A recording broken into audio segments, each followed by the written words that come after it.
Hello friends, welcome to my channel wanderers. जैसा मैंने आप लोगों को बोला था कि मैं स्टैचू ऑफ यूनिटी का नेक्स्ट पार्ट आप लोगों के लिए लेके आऊँगा, तो एज़ पर कमिटमेंट मैं आप लोगों के लिए इसका नेक्स्ट पार्ट लेके आया हूँ, जिसमें मैं अभी यहाँ पे बस लेज़र और लाइट शो स्टार्ट होने वाला है, वो मैं आप लोगों को दिखाऊँगा कि लेज़र और light show statue of unity का कैसा रहता है, जिससे कि आप लोग भी आएँ तो यहाँ विज़िट करने का प्लान करें। ये है रहा हमारा statue of unity.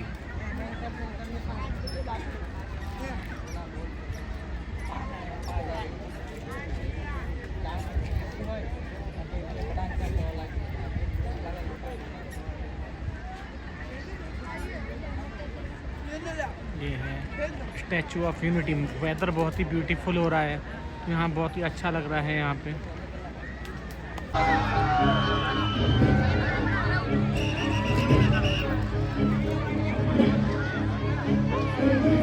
Hello friends, मैं आप लोगों को स्टैचू ऑफ यूनिटी का लाइट शो दिखा रहा हूँ। चलिए मेरे साथ स्टैचू ऑफ यूनिटी का लाइट और लेज़र शो को एंजॉय करिए।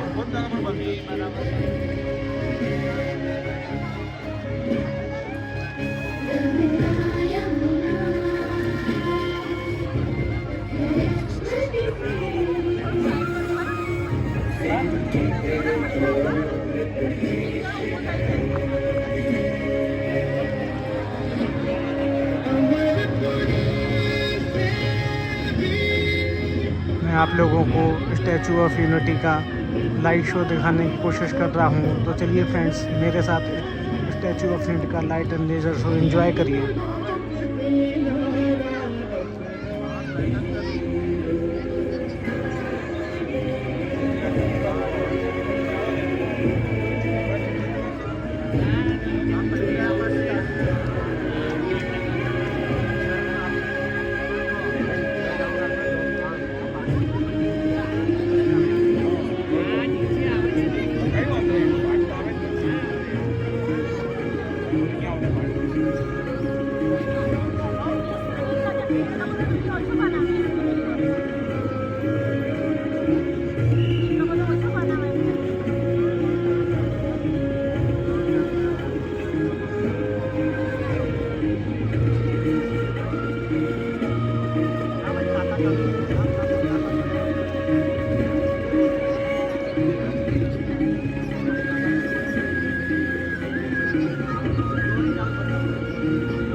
विनम्र किसान का बेटा था वो दृढ़ता का भंडार।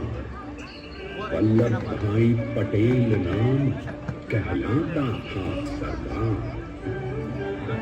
कृषक कार्मिक जनगण से था उसको प्यार अपार। अखिल देश ने उसे रहनुमा किया था स्वीकार। गांधी बापू का शिष्य, सत्य अहिंसा का अवतार, किंतु एक भारत करने को हर लेता हथियार। लौह पुरुष संबोधन था वो लोहे की दीवार। तेज पुंज तुम, शक्तिपीठ तुम, बल का सागर अपरंपार। ऋणी देश का नम्र नमन तुम स्वीकारो सरदार।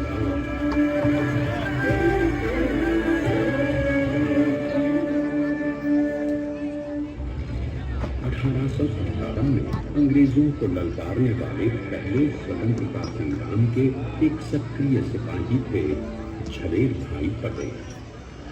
करमसद गांव के इस बहादुर देशभक्त किसान और उनकी पत्नी लाडबाई के 5 बेटों और एक बेटी में से चौथे पुत्र थे वल्लभ भाई। बालक वल्लभ ने करमसद के बाद नडियाद से अपनी हाई स्कूल की शिक्षा पूरी की। फिर 13 साल की उम्र में इनकी शादी भी हो गई। छोटी सी झवेरबाई से। 2 बच्चों, बेटी भीम बहन और बेटे दाया भाई को जन्म देने के बाद झवेरबाई असमय ही चल बसी। सदी बदलने और 20वीं सदी आने पर उनका जीवन भी एक चमत्कार की तरह बना। पीडर का इम्तिहान पास करके वो वकालत करने लगे। पहले गोधरा, फिर आनंद और उसके बाद अहमदाबाद में। मगर जल्द ही वकालत छोड़कर वो बैरिस्टर बनने की इच्छा से इंग्लैंड चले गए। लंदन में बैरिस्ट्री में अव्वल आने और वजीफा जीतने वाले वो अनोखे भारतीय थे। अब तो अहमदाबाद की वरिष्ठ अदालत में बैरिस्टर पटेल की गिरह और जीतों की धूम मच गई।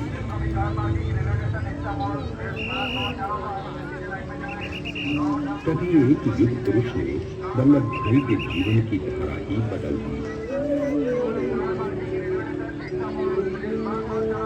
दक्षिण अफ्रीका में सत्याग्रह के अहिंसक अस्त्र से गोरे शासकों को सबक सिखाकर भारत वापस आए बैरिस्टर मोहनदास करमचंद गांधी से मिलकर वल्लभ भाई ने अपने कुछ वर्षों से सीखे विदेशी व्यवहार और संस्कार हमेशा के लिए त्याग दिए और अब वो अपने खेड़ा के किसानों को हक दिलाने के लिए बापू के साथ आंदोलन में कूद पड़े। अब उनके पैरों में जूते नहीं, गांव की धूल, हृदय में भारत भूमि की शस्य श्यामला बहती। मन में थे गांधी और मस्तिष्क में एक नए स्वतंत्र भारत का सपना।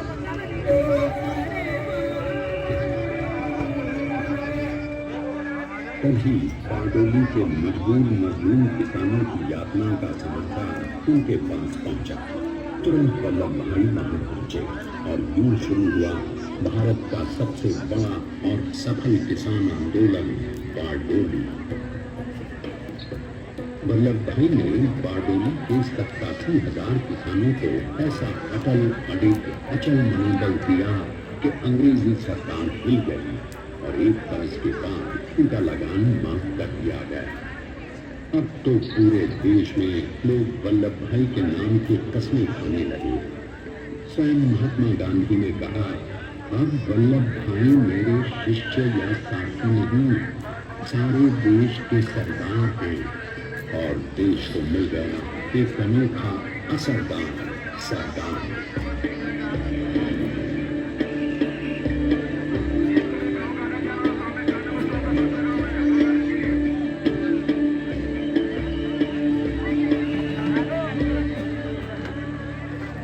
सरदार पटेल के नाम और देशभक्ति से अंग्रेज डरकर कांपने लगे। 1930 के नमक सत्याग्रह और दांडी कूच में वो बापू से भी पहले गिरफ्तार किए गए। तो सन 1932 में फिर उन्हें बापू के साथ ही जेल में 2 सालों के लिए डाल दिया गया। मगर आजादी के दीवानों को, स्वतंत्रता के परवानों को कौन गिरफ्तार कर पाए? जेल से छूटते ही सरदार को कांग्रेस के नए राष्ट्राध्यक्ष पद पर चुना गया और उनकी सरपरस्ती में राष्ट्रवादी भारतीयों ने तमाम ब्रिटिश सूबों में जीत हासिल कर वहां अपनी स्थानिक सरकारें बनाई। किंतु सरदार का सपना केवल सरकार बनाना नहीं, उनका स्वप्न तो था एक ऐसे नए भारत का जहां हर रंग, हर रूप, हर जात मजहब तबके का हिंदुस्तानी एक साथ मिलकर एक ऐसा नया भारत बना सके जहां पूर्ण स्वराज के साथ सारे समाज को गरीबी, अशिक्षा, छुआछूत से भी आजादी मिल जाए। इसकी पहली रणनीति थी भारत को अंग्रेजों की गुलामी से आजादी, ताकि भारत के लोगों की अपनी सरकार सबके साथ और सबके विकास के लिए काम कर सके। बापू की अगुवाई में अब देश ने अंग्रेजों को अंतिम चेतावनी दे दी, करेंगे या मरेंगे, क्विट इंडिया, अंग्रेजों भारत छोड़ो। बस फिर क्या था, संघर्ष की रणभेरी बजी। 3 सालों के लिए सरदार पटेल को भी सत्याग्रही नेताओं के साथ जेल में ठूंस दिया गया। 2 सालों के बाद अंग्रेजों को बापू के सभी शिष्यों और साथियों को छोड़ना पड़ा।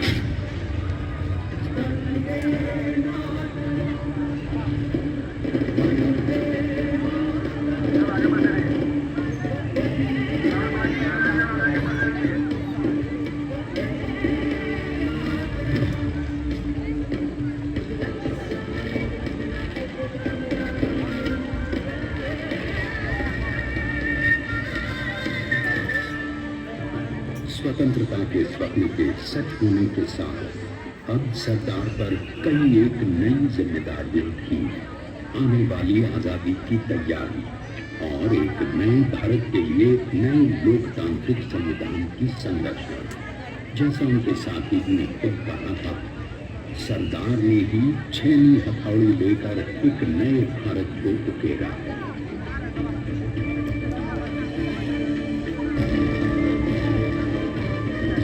स्वाधीनता तो प्राप्त हुई, लेकिन खंडित भारत में भी उठते विभाजनवादी अंधकार को अभी दूर करना था।